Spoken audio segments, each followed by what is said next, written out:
bachcho and welcome back to my channel, that's Concept Improver. Today in this video we are going to continue with class 10 history chapter number 1, that is the rise of nationalism in Europe. And ये जो है third part है इस chapter का. जो first two part थे वो already मैं अपलोड कर चुकी हूँ अपने चैनल पे, जिनका लिंक मैंने डिस्क्रिप्शन बॉक्स में दे दिया है. अगर आपने वो वीडियोस नहीं देखी हैं तो आप वहाँ से जाकर के वो वीडियोस देख सकते हो.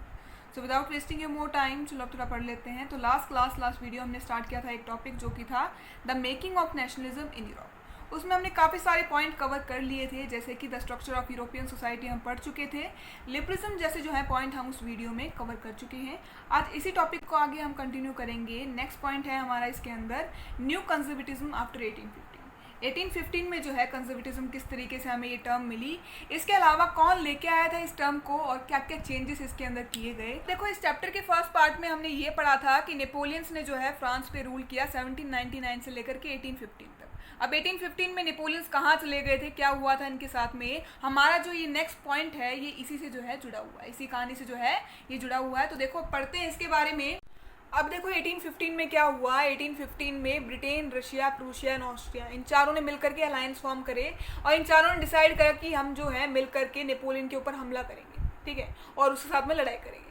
इन चारों ने मिलकर के लड़ाई करी नेपोलियन के साथ में और उस लड़ाई को ये जीत गए, ठीक है. नेपोलियन को जो है इन्होंने उस लड़ाई में हरा दिया, जिस लड़ाई को आज हम जानते हैं बैटल ऑफ वाटरलू के नाम से, जो कि 1815 में हुई थी, ठीक है.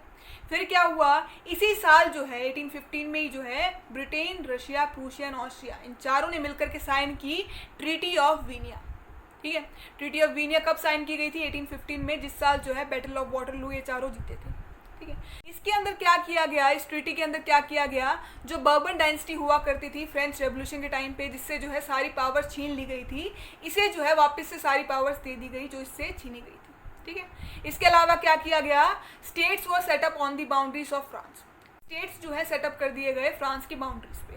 क्या कारण था स्टेट सेटअप करने का, ताकि फ्रांस जो है अपने आप को एक्सपेंड ना कर सके, जो फ्रेंच पीपल थे ये अपने आप को एक्सपेंड ना कर सके, इसीलिए जो है ये स्टेट सेटअप कर दिए गए थे फ्रांस की बाउंड्रीज पे. अब देखो ब्रिटेन को छोड़ करके ये जो तीन बच गए, रशिया, प्रूशिया एंड ऑस्ट्रिया, इन तीनों को जो है कुछ कुछ मिलेगा इस ट्रीटी के अंदर, ठीक है. क्या क्या मिला, रशिया को मिला पोलैंड, इसके अलावा प्रूशिया को मिली कुछ टेरिटरीज वेस्टर्न बाउंड्रीज पे, और इसके अलावा ऑस्ट्रिया को मिला control over the north Italy, ठीक है. तो वही चीज लिख रखी है, Russia got the Poland, Prussia got the territories on the western boundaries and Austria got the control over the north Italy. अब देखो 1815 में जिस साल जो है इन चारों ने मिलकर के बैटल ऑफ वाटरलू जीत ली थी, जिस साल जो है इन चारों ने मिलकर के नेपोलियंस को हरा दिया था, इसके बाद एक नई टर्म आगे आई. कौन सी टर्म थी वो, कंजर्वेटिज्म, ठीक है. क्या मतलब होता है इस वर्ड का, इस वर्ड का एग्जैक्ट हिंदी में मतलब है रूढ़िवादिता. अब इसका मतलब क्या होता है, देखो हमारा जो ट्रेडिशन है, हमारा जो कस्टम है, जो कि हम बहुत सालों से फॉलो किए जा रहे हैं, एकदम से जो है लोग डिमांड करना शुरू कर दे कि हमें जो है चेंजेस चाहिए इनके अंदर. इनकी डिमांड को देख करके जो है चेंजेस अगर कर भी दिए जाएं इन कस्टम्स या फिर ट्रेडिशन के अंदर, कुछ लोग ऐसे खड़े हो जाएंगे, वो ये कहेंगे हमारे जितने भी ये ट्रेडिशन है, हमारे जितने भी कस्टम है, हमें जो है हमारे एंसेस्टर से, हमारे पूर्वजों से मिले हैं, हमें तो ये चीज़ें वैसे की वैसे चाहिए जैसे पहले हुआ करती थी, ठीक है. अब जो ये लोग हैं ना, जो कि चेंजेस जो कि किए गए हैं हमारे ट्रेडिशन या फिर कस्टम्स के अंदर, इन्हें अपोज कर रहे हैं, ठीक है. जो लोग हमारे जितने भी चेंजेस हमने किए हैं हमारे ट्रेडिशन या फिर कस्टम के अंदर, उन्हें अपोज करते हैं, उन्हें कहते हैं हम कंजर्वेटिस्ट. और जो ये पूरी चीज़ होती है, जब जो है जो चेंजेस किए जाएं पुराने ट्रेडिशन या फिर कस्टम्स में, इसे जो है अपोज किया जाता है, तो उसे कहते हैं हम क्या, कंजर्वेटिज्म, ठीक है. अब दोबारा से देखो, जितने भी चेंजेस किए गए हैं हमारे ट्रेडिशन के अंदर या फिर हमारे कस्टम्स के अंदर, जो कि हम बहुत सालों से फॉलो किए जा रहे थे उन ट्रेडिशंस के अंदर, उन्हें जब अपोज किया जाता है, उन चेंजेस को जब अपोज किया जाता है, इस चीज़ को हम कहते हैं क्या, कंजर्वेटिज्म. अब देखो यूरोप में जो है कंजर्वेटिज्म की क्या जरूरत पड़ी और किस तरीके से जो है कंजर्वेटिज्म देखने को मिला यूरोप में, ठीक है. चैप्टर की स्टार्टिंग में हमें देखने को मिला था कि फ्रेंच सोसाइटी जो थी उसे 3 स्टेट में डिवाइड कर दिया गया था, first, second and third state. First state में आते जितने भी जो है हाई रैंकिंग मेंबर्स थे चर्च के, जिनको जो है कोई भी टैक्स पे नहीं करना पड़ता था. सेकंड स्टेट में आते जितने भी जो है नोबल पर्सन थे and they were exempted from a number of taxes, उन्हें जो है काफ़ी सारी चीज़ों पे टैक्स नहीं पे करना पड़ता था. फिर थर्ड स्टेट में आते जितने भी जो बाकी के लोग बच गए, जितने भी जो है मिडिल क्लास से लोग बिलोंग करते थे या फिर लोअर क्लास से जो लोग बिलोंग करते थे, वो जिनको जो है हाई टैक्स पे करना पड़ता था, ठीक है. जो ये स्टेट सिस्टम था इसे हटा दिया गया, इसे हटा करके जो है इक्वालिटी जो है एस्टेब्लिश करी गई थी. कब, सिविल कोड ऑफ 1804 के अंदर. किसने जो है एस्टेब्लिश करी थी, ये नेपोलियंस ने. इन्होंने जो है इक्वालिटी एस्टेब्लिश कर दी, इन्होंने जो है अबॉलिश कर दी जितने भी जो है प्रिविलेजेस दिए जाते थे बाय बर्थ। अब देखो इनके इन कामों के कारण जो है किन किन को जो है प्रॉब्लम आएगी। फर्स्ट एंड सेकंड क्लास के लोग थे उनको, ठीक है, इन्हें जो है अब उतना ही टैक्स पे करना पड़ता था जितना कि जो है थर्ड स्टेट वाले लोगों को पे करना पड़ता था। अब इन्हें प्रॉब्लम आ रही थी तो इन्होंने जो है हेल्प करी थी, कंजर्वेटिज्म को बढ़ावा जो है किसने दिया, इन लोगों ने। इसके अलावा न्यू मिडिल क्लास वाले लोगों ने जितने भी चेंजेस किए थे, जैसे कि वो चाहते थे कि वोटिंग हो और वो जो है अपना वोट कास्ट करके अपना लीडर, अपना रिप्रेजेंटेटिव खुद चूज कर सके। अब इससे जो है इन चेंजेस से जो है किसे दिक्कत होगी, जो राजा महाराजा हुआ करते थे उस टाइम पे, इन्हें जो है अपनी गद्दी जो है छीनने का डर होगा, ठीक है, क्योंकि मोनार्ची सिस्टम जो है हट जाएगा, ठीक है। तो इन्होंने हेल्प करी कंजर्वेटिज्म को, जो है इन लोगों ने जो है इसमें बढ़ चढ़ के हिस्सा लिया। इसके अलावा जो लोग एरिस्टोक्रेसी क्लास से बिलोंग करते थे, इन्होंने जो है हेल्प करी थी कंजर्वेटिज्म। किस लिए?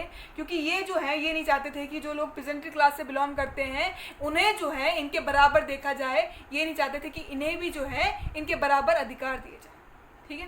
ये जो लोग थे ये जो है आगे जाकर के बने हमारे कंजर्वेटिस्ट, और इन्होंने जो है आगे क्या काम करा, कंजर्वेटिज्म को जो है आगे जाकर के इन्होंने बढ़ावा दिया, ठीक है। अब जो ये कंजर्वेटिज्म जो है किस तरीके से किया जा रहा था, जितने भी चेंजेस किए गए थे उन्हें जो है किस तरीके से अपोज किया गया या फिर क्या क्या जो है उसके लिए किया गया। मोनार्ची सिस्टम जो है दोबारा से एस्टेब्लिश कर दिया गया, ठीक है।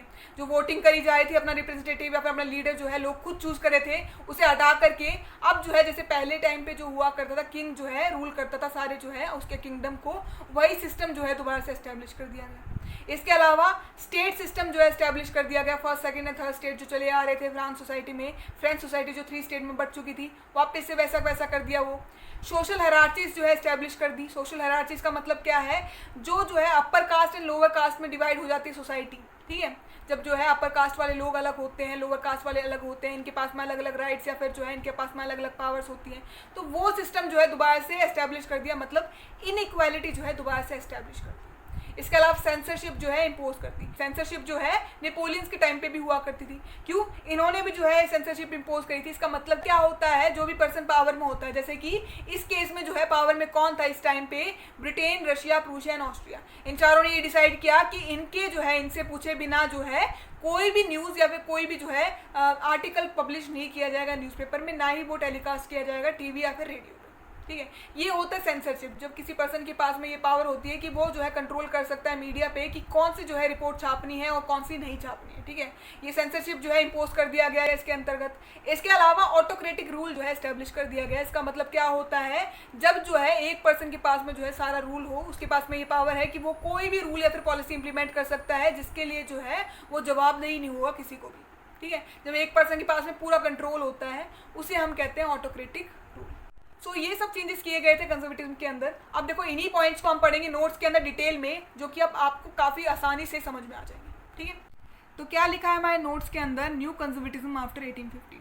1815 में जो है हमें एक नई टर्म मिली थी कंजर्वेटिज्म। क्या हुआ इसके अंदर, believe that the establish institutions of state and society should be preserved with the changes initiated by the Napoleon's.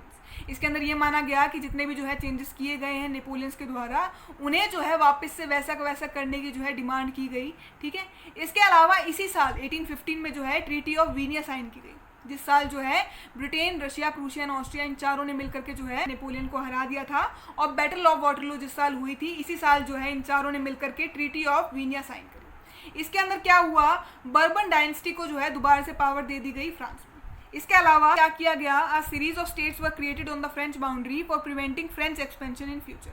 बहुत सारे स्टेट जो है सेटअप कर दिए गए फ्रांस की बाउंड्री पे, ताकि फ्रांस जो है अपने आप को एक्सपेंड ना कर सके। और क्या किया गया इसके अंदर, German confederation was left untouched. मतलब नेपोलियंस जो थे इन्होंने जो है 39 स्टेट की एक कॉन्फेडरेशन बनाई थी, जिसे जो है जिसके अंदर जो है कोई भी चेंजेस नहीं किए गए, ठीक है। और main intention was to restore the monarchies that has been overthrown by the Napoleon. जो मेन इंटेंशन थी जिसके लिए जो है कंजर्वेटिज्म स्टार्ट किया गया था, वो ये थी, जितने भी मोनार्चीज थे, जितने भी किंग या फिर क्वीन थी जिनके पास में पावर थी, जिनसे जो है पावर छीन ली थी नेपोलियंस ने, उनको वापस से पावर देना जो था मेन इंटेंशन था कंजर्वेटिज्म का, ठीक है। अब आगे देखो, नेक्स्ट पॉइंट है हमारे इस टॉपिक के अंदर रिवॉल्यूशनरीज। इसका मतलब होता है क्रांतिकारी, ठीक है। अब क्रांतिकारियों ने क्या किया, इनका जो मेन आइडिया था वो था नेशनलिज्म का। ठीक है। ये चाहते थे देशभक्ति की भावना जो है लोगों के अंदर आए। इसके अलावा ये अपोज कर रहे थे मोनार्ची सिस्टम को, ठीक है। इन्हें जो है मोनार्ची सिस्टम बिल्कुल पसंद नहीं था। ये जो है अपना लीडर, अपना रिप्रेजेंटेटिव खुद चूज करना चाहते थे। इसके अलावा इन्हें फ्रीडम चाहिए था, आज़ादी चाहिए थी। इसके अलावा ये ऑटोक्रेटिक रूल को जो है ख़त्म करना चाहते थे। ये नहीं चाहते थे कि कोई एक पर्सन के पास में जो है सारी पावर हो और वो जो है अपने मन मुताबिक जो है कोई भी रूल या फिर पॉलिसी सेटअप करे। इसके अलावा ये चाहते थे कि एक नेशन स्टेट हो इनके पास में। ये चाहते थे इनका जो है एक ऐसा स्टेट हो इनके पास में, जो है एक ऐसी कंट्री हो जहाँ पर जो है एक कॉमन लैंग्वेज हो, कोई कॉमन कल्चर हो या फिर कॉमन ट्रेडिशन, ठीक है। अब आगे देखो इनके बारे में नोट्स में क्या ले रखा है। A commitment to oppose the monarchial forms that has been established after the Vienna congress and to fight the liberty and freedom, ठीक है। ये चाहते थे कि जो ये मोनार्चियल फॉर्म है गवर्नमेंट की, जो ये मोनार्ची सिस्टम है, इसे ख़त्म करना चाहते थे ये। इसके अलावा इन्हें जो है लिबर्टी चाहिए थी, इनके जो है फ्रीडम चाहिए था।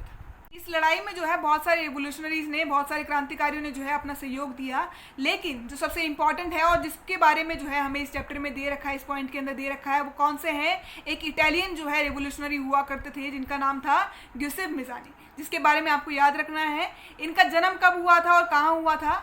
जियोना में जो है इनका जन्म हुआ 1807 में, ठीक है। इसके अलावा ये जो है मेंबर हुआ करते थे सीक्रेट सोसाइटी ऑफ कार्बोनरी के। इसके अलावा he founded young Italy in Marseilles and young Europe in Berne. इन्होंने जो है किसकी स्थापना करी थी। यंग इटली जो कि मार्सलीज में हुआ करती है और यंग यूरोप जो कि बेरिनी में।